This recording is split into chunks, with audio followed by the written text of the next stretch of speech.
The weight of Eldric's breastplate was more than just chainmail and steel padding.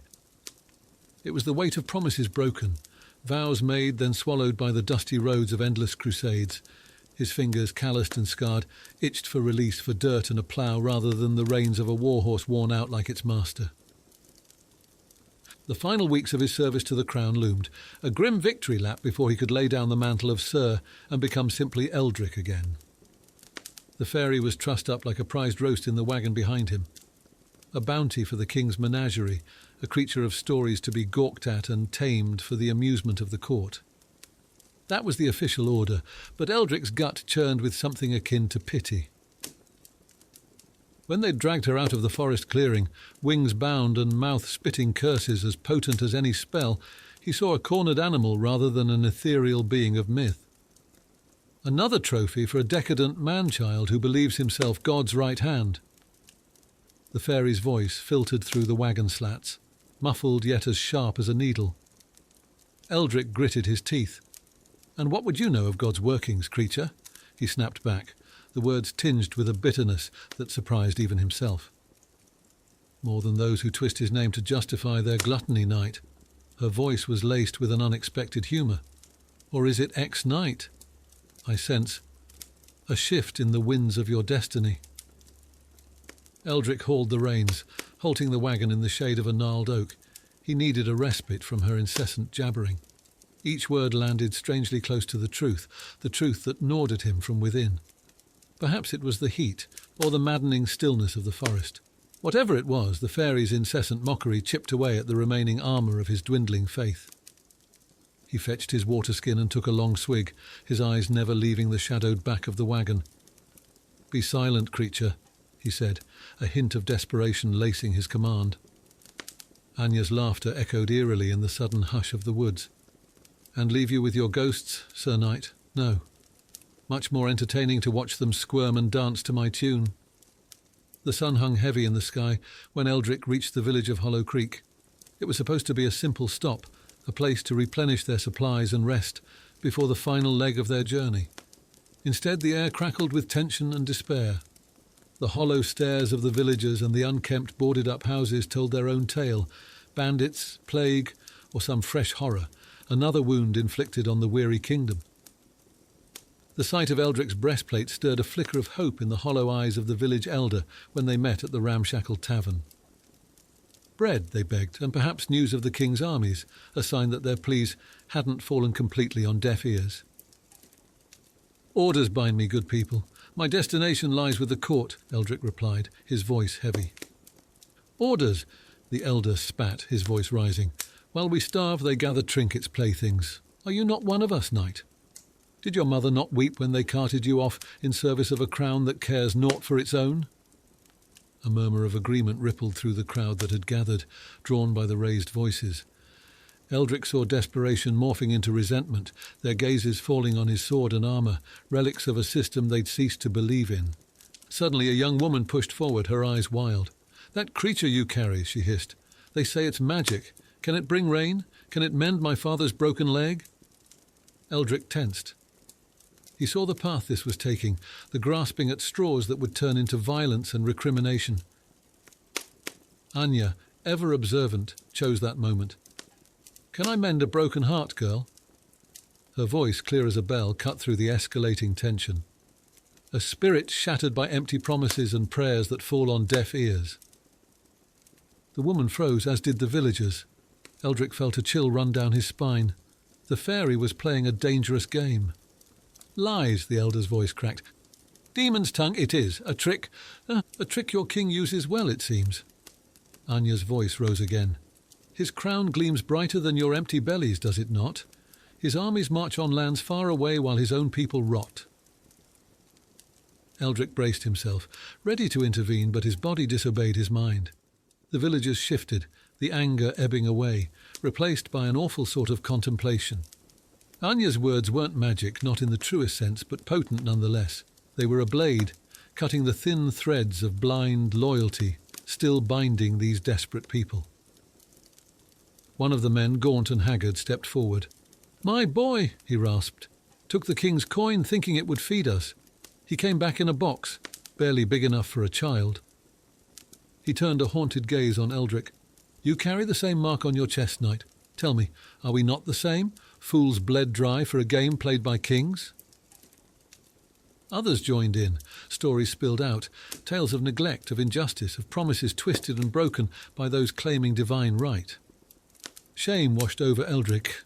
It was his own story reflected in their eyes, his own doubts amplified by the bitter chorus. "Silence!" he roared, fueled by both anger and guilt. "I am bound by oath." "And who benefits from this oath, Eldric?" Anya interrupted. Her voice was softer now, but the mockery was gone. He looked back at the wagon, startled to find the usual malice absent in her eyes. The question hung in the air, impossible to answer, impossible to ignore. The faces surrounding him weren't enemies, but victims, victims of the same system he served. His grip slackened on the hilt of his sword. The choice, suddenly stark, was more than just between duty and defiance. It was a choice about who he truly was. The knight or Eldric? Then it began. A scuffle near the edge of the crowd, shouts of warning. The villagers scattered as a ragged group of bandits emerged from the tree line, eyes fixed on the meagre supplies and, more importantly, the fairy trussed in Eldric's wagon. Eldric blinked, the world snapping back into focus.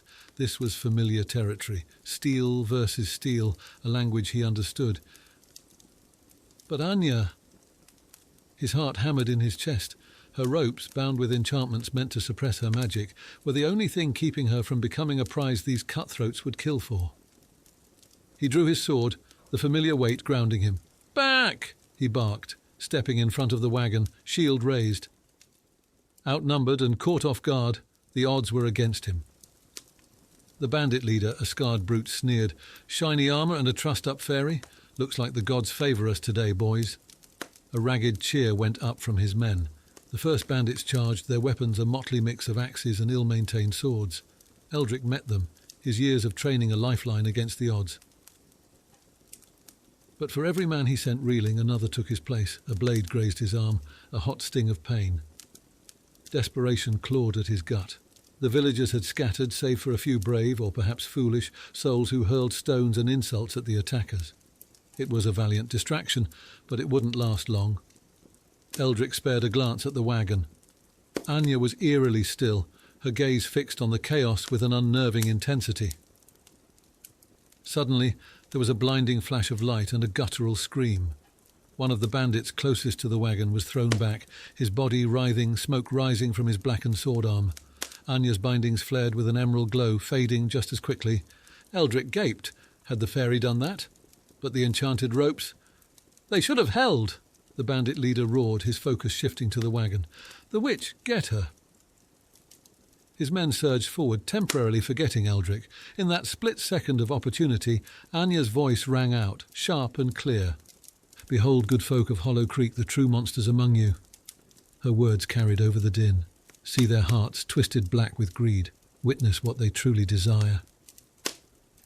Eldric whirled about just as a grizzled bandit reached the wagon, axe raised. The man froze, his face contorting in confusion. He staggered back, clutching his head, a look of abject horror in his eyes. Others followed, their attacks faltering as if assailed by an unseen force. Eldric saw the fear then, not on the bandits, but reflected in the eyes of the villagers. The woman who'd pleaded for magic now stared at her neighbour with dawning terror. The blacksmith, once a pillar of the community, stumbled as if struck, his gaze shifty. The magic Anya wielded wasn't of fireballs or lightning. It was a magic born of truth laid bare, of the ugliness within forced into the unforgiving light. In those stolen moments, the villagers were seeing themselves as the bandits did, desperate, capable of terrible things. Panic swelled, breaking the bandits' resolve. Their leader, face contorted with rage and confusion, rallied his men, but the fear had seeped into their bones. Their retreat was chaotic, a scramble back towards the woods from whence they came. When silence finally fell over Hollow Creek, it was even more oppressive than the tension before. The villagers stood frozen, eyes wide, staring at each other as if seeing strangers. Eldric approached Anya's wagon warily. Her binds still glowed faintly, but she slumped against the wooden slats, strangely subdued. "It takes its toll," she muttered, her voice hoarse. "To force unwilling eyes to see..." Eldric cut the ropes with a swift motion of his dagger. He couldn't bring himself to look her in the eye. The weight of his oath was now heavier than his armour ever was. Anya stretched her unbound wings, wincing.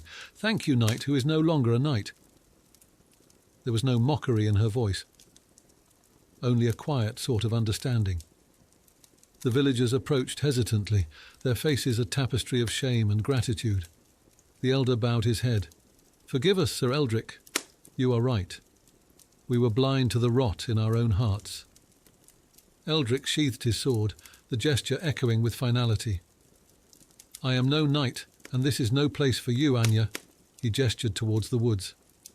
"Go. The king's men won't follow." She tilted her head, her iridescent eyes catching the dying sunlight. "You defy your king?